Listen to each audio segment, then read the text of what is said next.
அல்லாஹ்வுடைய நல்லடியார்களே, தொழுகையில வந்து அல்ஹம்துலில்லாஹி ரப்பில் ஆலமீன், இறைவா உனக்கே எல்லா புகழும், நீ சகல புகழுக்குரியவன் இறைவா என்று எத்தனை பேர் உணர்ந்து கல்பால் சொல்லி நன்றி கடன் பட்டிருக்கிறேன், நன்றியுடன் ஓடு நிற்கிறேன், உன்னை மறக்க முடியாது, உன்னிடமிருந்து பிரிந்து வாழ முடியாது இறைவா, உன்னோடு தான் வாழ வேண்டும் என்று எத்தனை கல்புகள் ஏங்கி தவித்து அல்லாஹ்விடம் சரணாகதி அடைந்து ஆபித் ஆபித் ஆபித் என்று சொல்லி ஒத்துக்கொண்டவர்கள் எத்தனை பேர் அல்லாஹ்வுடைய நல்லடியார்களே.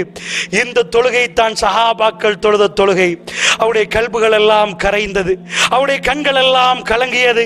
அல்ஹம்து சொன்னார்கள், அர் ரஹ்மான் ரஹீம், ஒரு அடியான் ரஹ்மான் ரஹீம் என்று சொல்லுகிற நேரம் அளவற்ற அருளாளன் நிகரே இல்லாத பேரன்பு மிக்கவன் அல்லாஹ் ரப்புல் ஆலமீன் மலக்குமார்கள்ட்ட சொல்றானாம், என் அடியான் என்னை போற்ற வேண்டிய விதத்தில் போற்றிவிட்டால் அல்லாஹு அக்பர். அடியான் சொல்லுகிற நேரம் அல்லாஹ் அந்த அடியானை பார்த்து சொல்லுவானாம், என் அடியான் என்னை போற்ற வேண்டிய விதத்தில் போற்றிருக்கிறான். அல்லாஹ்வுடைய நல்லடியார்கள் உணர்ந்தோமா?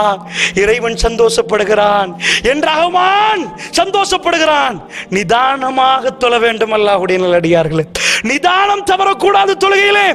ஷைத்தான் அடிக்கொரு முறை தொழுகையில் திருடரை பற்றி ரசூலுல்லாஹ் சொன்னார்கள். தொழுகை கொத்துவது போன்று, கோழி கொத்துவதை போன்று தொழுகையில் திருடுவன் விழுந்து எழும்புவான் என்றார்கள். சுப்ஹானல்லாஹ். இன்றைக்கு எத்தனை பேருக்கு என்ன தொழுவது என்று தெரியாமல் தொழுகிறார்கள்.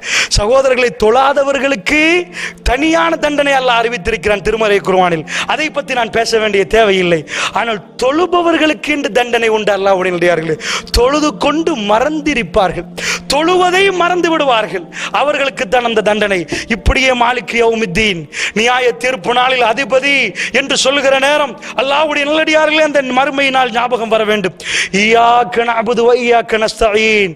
இப்பொழுது போய் இன்றைக்கு நேரம் கிடைத்தால் சிந்தித்து பாருங்கள் இந்த ஒரே ஒரு வார்த்தை, இய்யாக நஅபுது, உன்னை வணங்குகிறேன், வ இய்யாக நஸ்தஈன், உன்னிடமே உதவி தேடுகிறேன். அல்லாஹ்வுடைய நல்லடியார்களே, உங்கள் குழந்தை துடிக்க துடிக்க அழுது கொண்டிருக்கிற நேரம், ஆஸ்பத்திரிக்கு கொண்டு போகிற நேரம், இறைவா அல்லாஹ்வே என் புள்ளையை பாதுகாத்து விடு, என் புள்ளையுடைய நோயை இல்லாமல் ஆக்கிறேன் என்று கையேந்தினீர்களே, அல்லாஹ்வை விட்டு பிரிந்து உங்களால் வாழ முடியுமா? உங்கள் மனைவி ஆஸ்பத்திரியை கொண்டு போய் டாக்டர் கிட்னி ஃபெயிலியர் என்று அழுகிற நேரம், சொல்லுகிற நேரம், தேம்பி தேம்பி அழுதி போய் உலகத்தில் எங்கேயாவது கிட்னி கிடைக்குமாண்டு தேடக்கூடிய கணவர்மார்கள் இருந்தால் சிந்தித்து பாருங்கள், எப்படி அல்லாஹ்வுடைய உதவியை நீங்கள் தேடியிருப்பீர்கள் என்று. அல்லாஹ்வுடைய உதவியோடு தான் காலையில் போய் யா அல்லாஹ் வியாபாரத்தை எங்களுக்கு அலாலாக பரக்கத்தாக செய்து தந்துவிடு யா அல்லாஹ் என்று கேட்டீர்கள். நனையாபுரத்திலிருந்து அல்லாஹ் வாடிக்கையாளர்களை உங்கள் பக்கத்திலே திருப்பி அனுப்பினான், உங்கள் பக்கத்திலே அனுப்பி வைத்தான். அல்லாஹ்வை விட்டும் பிரியவே முடியாது. ஒப்புக்கொள்கிறோம், இய்யாக நஅபுது, உன்னை வணங்குகிறோம் இறைவா, வ இய்யாக நஸ்தஈன், உன்னிடம் உதவி தேடுகிறோம், உன் உதவி இல்லாமல் ஒரு எட்டை கூட எடுத்து வைக்க முடியாது இறைவா. புரிந்து சொன்னோமா அல்லாஹ்வுடைய நல்லடியார்களே? அல்லாஹ்வுடைய நல்லடியார்களே, இப்படியே சூரத்துல் ஃபாத்திஹாவை புரிந்து ஓதாமல் எத்தனை சகோதரர்கள் தொழுதிருப்பீர்கள். இந்த தொழுகை நிச்சயமாக கல்புக்கு அமைதி தராது. ஒரு தடவை புரிந்து தொழுது பாருங்கள். பாறாங்கல்லோடு வந்து அல்லாஹ்வுடைய மஸ்ஜிதிலே வந்து நீங்கள் தக்பீரை கட்டி வீட்டுக்கு போகிற நேரம் பெரும் பாறாங்கல்லை இறக்கி வைத்த மாதிரி இருக்கும்.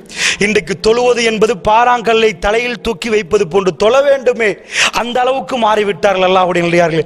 சஹாபாக்கள் வேகமாக வருவார்கள், யார ரசூலல்லாஹ், தொழுகை நேரம், தொழுகை நேரம், அல்லாஹ்வோடு பேச வேண்டும் யார ரசூலல்லாஹ், அடுத்தது அல்லாஹ்வோடு பேசுவது எப்ப யார ரசூலல்லாஹ், நாளைக்கு சுபஹுக்களே அல்லாஹ்வோடு பேச வேண்டும் யா அல்லாஹ், நான் அல்லாஹ்வோடு பேச வேண்டும் எனக்கு ஆசை, ஓடி வந்து விடுவார்கள். சுப்ஹானல்லாஹ். அதனால் அல்லாஹ்வுடைய நல்லடியார்களே, இந்த விஷயங்களை ஆழமாக புரிந்து நம்பி நம்முடைய வாழ்க்கையிலே நாம் நடைமுறைப்படுத்த வேண்டும். வல்லனாய் நம் அனைவருக்கு அருள் புரிவானாக.